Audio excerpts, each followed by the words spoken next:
Hi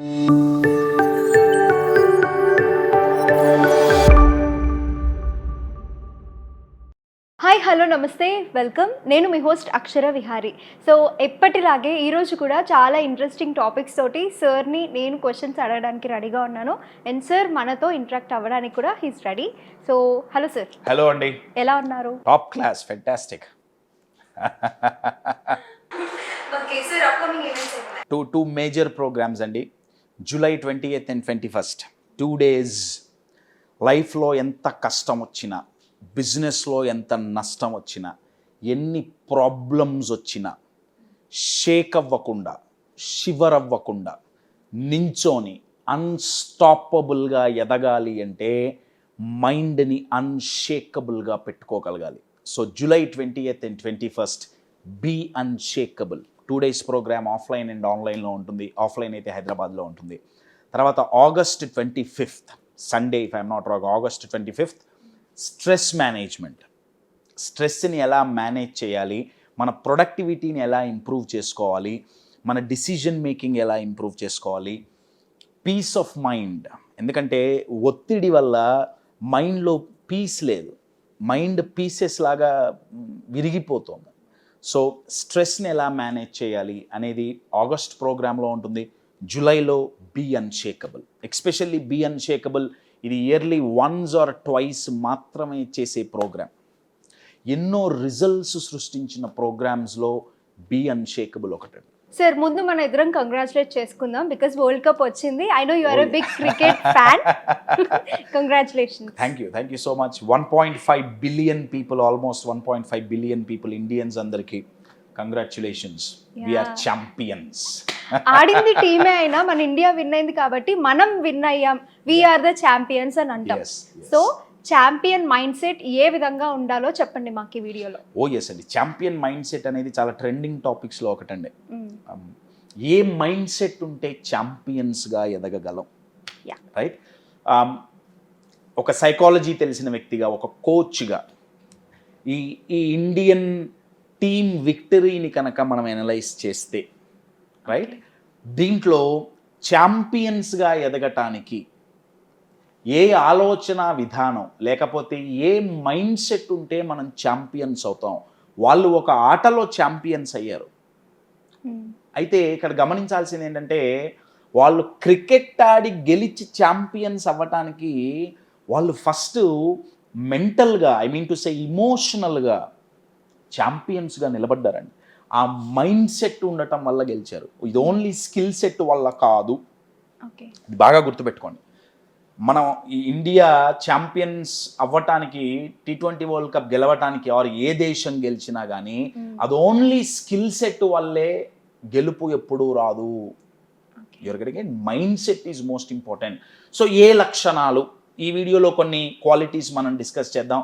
ఆ qualities మనం develop చేసుకుంటే వాళ్ళు క్రికెట్లో ఛాంపియన్ అయినట్టు మన లైఫ్లో ఛాంపియన్ అవ్వచ్చు. ఏమండి, ఫస్ట్ క్వాలిటీ ఏంటయ్యా అంటే, ఓడిపోయినప్పుడు కుంగిపోకుండా ఉండటం. సేమ్ ఇదే ఇండియన్ టీం పోయిన సంవత్సరం కొన్ని నెలల క్రితం ఆస్ట్రేలియా చేతిలో వరల్డ్ కప్ ఫైనల్స్ ఓడిపోయింది. మొన్నటి వరకు, మొన్న సాటర్డే వరకు కూడా చాలామంది ఆ పెయిన్ నుంచి ఇంకా బయటపడలా. మొన్న మనం గెలిచాం కాబట్టి మళ్ళీ జోష్ ఉంది, రైట్? అయితే ఫ్యాన్సే కాదండి, వ్యూవర్సే కాదు, ప్లేయర్స్ కూడా ఓడిపోయినప్పుడు బాధపడ్డారు. ఇది బాగా గమనించండి. ఛాంపియన్కి నాన్ ఛాంపియన్కి తేడా ఏంటంటే, ఛాంపియన్ ఓడిపోయినప్పుడు బాధపడతాడు, కానీ నాన్ ఛాంపియన్ బాధపడటమే కాదు, ఆ ఓటమి నుంచి లేదా లైఫ్లో ప్రాబ్లం వచ్చినప్పుడు, ఒక సమస్య వచ్చినప్పుడు, అది ఓటమైనా సరే ఇంకే రకంగా అయినా సరే, వాళ్ళు ఆ బాధలో పడి కొట్టుకొని కుంగిపోతారండి. అంటే నిండా మునిగిపోతారు. కానీ ఛాంపియన్ మునగడు, కుంగడు, బాధపడతాడు, పక్కా బాధపడతాడు. పోయినసారి రోహిత్ శర్మకి 2-3 రోజులు పట్టిందండి ఓడిపోయామని యాక్సెప్ట్ చేయడానికి. ఆయన నిద్ర లేచి వరల్డ్ ఫైనల్ రేపే కదా అని వాళ్ళ ఆమెను అడిగట లాస్ట్ టైం ఆస్ట్రేలియాతో. అంటే మైండ్ యాక్సెప్ట్ చేయలేకపోయింది. అసలు ఎంత ప్రెషర్లో ఉంటే Absolutely. అలా ఉంటారు సార్. ఎస్. సార్ ఇక్కడ ఇంకోటి ఏంటి అంటే మనం ఇప్పుడు స్కిల్ సెట్లో చూసుకుంటే అంటే టెక్నికల్గా చూసుకుంటే ఎందుకో హ్యూమన్ మైండ్ టెక్నికల్గా మనం ఎక్కువగా ఫోకస్ చేయలేం. మనకి ఏదైనా విషయంలో ఎక్కువ ఇంట్రెస్ట్ ఉంటే ఆ విషయంలో ఎంతన్నా నేర్చుకుంటాం, దాన్ని టెక్నికల్తో కోరిలేట్ చేసి ఆలోచిస్తే ఈజీగా అవుతుంది. అందుకే మూవీస్ చూస్తే పిల్లలకి ఎక్కువగా నేర్చుకుంటారు, తెలుస్తాయి అని అనుకునే యానిమేషన్ మూవీస్ కూడా చాలా వస్తాయి. సో ఇందులో కూడా క్రికెట్ కాబట్టి మనకి ఇలా అర్థమైంది వాళ్ళు పడే ప్రెషర్. సో ఈ ప్రెషర్ని ఎంతలా హ్యాండిల్ చేసుకుంటున్నారు అసలు ఛాంపియన్ అవ్వాలి అంటే? అదే చెప్తున్నానండి, ఛాంపియన్ అవ్వాలి, ప్రెషర్ హ్యాండిల్ చేయాలి అంటే ఫస్ట్ నేర్చుకోవాల్సింది ఏంటంటే బాధపడితే తప్పులేదండి. ఓడిపోయినప్పుడు బాధ వస్తుంది, తప్పులేదు. కానీ దాంట్లో పడి కుంగిపోకుండా మళ్ళీ లేవగలగాలి. ఛాంపియన్కు ఉండే మొట్టమొదటి లక్షణం అండి. వాళ్ళు పోయినసారి ఫైనల్స్లో ఓడిపోయిన బాధను అంతే క్యారీ ఫార్వర్డ్ చేస్తే, అక్కడతో ఫుల్ స్టాప్ పెట్టకుండా మళ్ళీ ఫ్రెష్ బిగినింగ్. దీన్ని స్పోర్ట్స్లో కానీ వార్స్లో కానీ ఒక పదం వాడతారు. వాళ్ళు ఏమంటారంటే రీగ్రూపింగ్ అంటారు. ఓకే, మనం అనుకున్న స్ట్రాటజీ వర్కౌట్ అవ్వట్లా, ఒక నిమిషం ఆగుదాం, రీగ్రూప్ చేసుకుందాం, ఈసారి మళ్ళీ ఎలా గెలవాలి, ఎలా ఓడిపోకూడదు అని ఆడేవాడు ఛాంపియన్ కాదండి. ఎలా గెలవాలి అని ఆడేవాడు ఛాంపియన్ అవుతాడు. ఇండియన్స్ చేసింది అదే. వీళ్ళంతా అంటే ముందు ఆడిన గేమ్ కి కూడా కొంచెం రిక్రియేషన్ మళ్ళీ చేసుకొని చెక్ చేసుకుంటారు కదా. Definitely. Cross check. Oh yes, that's most important. So ఓటమి పాలైనప్పుడు కుంగిపోయటం కాదు, బాధపడ్డా పర్లేదు కానీ ఫుల్ స్టాప్ పెట్టి మళ్ళీ రీగ్రూప్ అవ్వటం ఛాంపియన్కు ఉండే మొట్టమొదటి లక్షణం. సెకండ్ మోస్ట్ ఇంపార్టెంట్ క్వాలిటీ ఏంటంటే చివరి క్షణం వరకు ప్రయత్నించటం. ముందే ఓటమి కళ్ళ ముందు ఉన్నా సరే లాస్ట్ మినిట్ వరకు నేను చేయాల్సిన ప్రయత్నం నేను చేస్తా అనేవాడు ఛాంపియన్ అండి. మీరు ఇండియన్ క్రికెట్ టీం యొక్క జర్నీ చూసుకుంటే ఈ వరల్డ్ కప్లో అన్ని గేములు వన్ సైడెడ్గా జరిగినవి కావు. అన్ని గేమ్స్లో it's not a cake walk, it's not easy. మీరు చూస్తే పాకిస్తాన్తో game first innings we are totally out of the game. మనం అంతేం కొట్ల 119, 120. T20 గేమ్లో అదో పెద్ద టార్గెటే కాదు. ఏదో చిన్న టీంకి ఆ టార్గెట్ ఇచ్చామంటే ఓకే, కానీ పాకిస్తాన్ లాంటి టీంకి 119, 120 రన్లు అనేది అసలు టార్గెటే కాదు. So India Pakistan match first innings అసలు టోటల్ కొలాప్స్, బ్యాటింగ్ కొలాప్స్. కానీ చివరి క్షణం వరకు ప్రయత్నించారండి, ఆఖరి క్షణం వరకు ప్రయత్నించారు. లాస్ట్ గేమ్ ఫైనల్స్ చూసుకున్నా సరే బ్యాటింగ్ మంచిగా చేసినప్పటికీ బౌలింగ్ కూడా స్టార్టింగ్లో చాలా బాగా చేశారు. కానీ మధ్యలో south African batsmen Klaasen batting చేయటం మొదలు పెడితే చాలామంది టీవీలు కట్టేశారు. ఎందుకంటే 15 ఓవర్లు అయిపోయేటప్పటికి 30 బాళ్ళు 30 రన్లే. అది ఎవరైనా కొట్టగలరు. కానీ అక్కడ గనక వీళ్ళు ప్రయత్నించటం ఆపేసి ఉంటే అబ్బా అయిపోయిందిరా, ఓడిపోతున్నాం. నిన్న కోహ్లీ ఒక ఇంటర్వ్యూలో అన్నారు, ఆ 15వ ఓవర్ అయిపోయేటప్పటికి అబ్బా మళ్ళీ ఓటమిని టేస్ట్ చేయాల్సి వస్తుందంటావా అన్న ఆలోచన వాళ్ళకి కలిగింది. కానీ వాళ్ళేమన్నారంటే ప్రస్తుత పరిస్థితులు చూస్తే ఓడిపోయేటట్టున్నాం, కానీ ఇప్పటికైతే ఓడిపోలేగా, నా చేతుల్లో ఏముంది, 5 ఓవర్లో 30 బాళ్ళు ఉన్నాయి, వీటిని మనం ప్రాపర్గా వేయగలమా లేదా. ఓడిపోయేంత వరకు ఓటమిని అంగీకరించొద్దు. ఇది బాగా గుర్తుపెట్టుకోండి. లాస్ట్లో ఓడిపోయాం, అప్పుడు ఎట్లయినా ఓటమి వస్తుంది, అది వేరే విషయం అండి.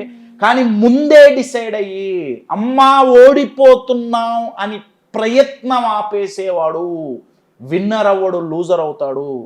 నా చేతిలో ఎంత ఛాన్స్ ఉందో అంతవరకు నేను ప్రయత్నిస్తా, 100% ఎఫర్ట్స్ నేను పెడతా అన్న వాడే ఛాంపియన్ అవుతాడు. అందుకే ఇండియన్స్ ఛాంపియన్స్ అయ్యారు. Most important third quality. తెలుగులో ఒక మాట అంటుంటారు, విమర్శలు వచ్చినప్పుడు కుంగిపోవద్దు, పొగడ్తలు వచ్చినప్పుడు పొంగిపోవద్దు. నేను దీంట్లో సగం వరకే యాక్సెప్ట్ చేస్తా. పొగడ్తలు వచ్చినప్పుడు పొంగిపోతే వచ్చే నష్టమే లేదండి, పొంగిపోవాలి కూడా. ఎందుకంటే మన పడ్డ కష్టానికి ఎప్రిషియేషన్ వస్తుంటే మనం ఎంజాయ్ చేయకపోతే కానీ విమర్శలకు కుంగిపోవద్దు అన్న దానికి అత్యద్భుతమైన ఎగ్జాంపుల్, వన్ మోర్ ఛాంపియన్ మన ఇండియన్ క్రికెట్లో హార్దిక్ పాండ్యా. 3 నెలల క్రితం అండి ఐపీఎల్లో పాపం. మన ఇండియన్ ప్రేక్షకులు హార్దిక్ పాండ్యాని ఏడిపించారండి. గుజరాత్ నుంచి మళ్ళీ ముంబై టీంకి మళ్ళీ కెప్టెన్గా వచ్చాడని చెప్పి హార్దిక్ పాండ్యా కనిపించినప్పుడల్లా వాళ్ళు ఇంగ్లీష్లో బూయింగ్ అంటారు.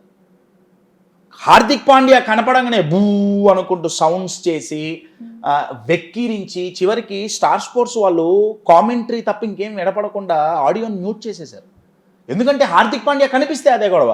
కానీ అదే హార్దిక్ పాండ్యా నిన్న వాన్ఖెండే స్టేడియంలోకి కప్పు పట్టుకొని వస్తే 30,000 మంది నించొని స్టాండింగ్ ఓవేషన్ ఇచ్చారండి. ఎవరెవరైతే